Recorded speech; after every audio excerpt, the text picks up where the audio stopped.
2006-এর পরে বিরোধিতাও করেছি। খালেদা জিয়া তো আমাদের মা হয়, কারণ তিনি আমাদের আগলে রেখেছে। তার বিষয় তো আসলে ওরকম বলার কিছু নাই, তার ব্যাপারটা একটু আবেগের আমাদের কাছে। আমরা যেরকম গণতন্ত্র মুক্তি করার জন্য আন্দোলন করেছি, আমরা একটা বিষয়ে সবসময় আমাদের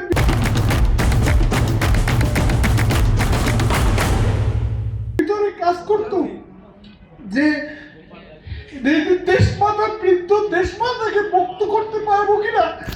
সমস্ত আন্দোলনে আমার মধ্যে এই বিষয়টা কাজ করতো। আমি 2018 সালে ঢাকায় গ্রেপ্তার হয়েছিলাম। দেশনেত্রী বেগম খালেদা জিয়া যখন প্রতিনিয়ত হাজিরা দিত কোর্টে, হাজিরা থেকে আমার মনে আছে যে আমাদের তখন শীতে ম্যাডাম তখন মানে তার পক্ষ থেকে, দেশমাতার পক্ষ থেকে আমরা সোয়েটার পেয়েছি ভিতরে।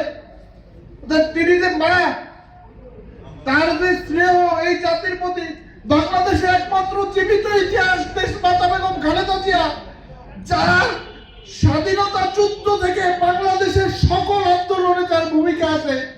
তার জন্য দোয়া চাই আপনাদের কাছে, কারণ আমার সমস্ত জীবনে একটি স্বপ্ন ছিল যে দেশমাতা বেগম খালেদা জিয়ার সাথে একটা ছবি তুলবো।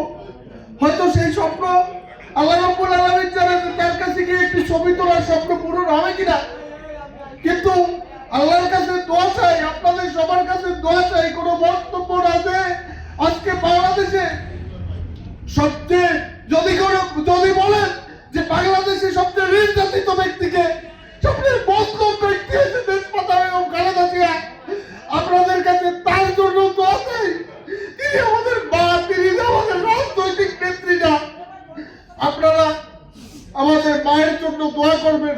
আর কিছু বলার নেই, কোনো ওইরকম বক্তব্য দেওয়ার নেই। ভালো থাকবেন সবাই।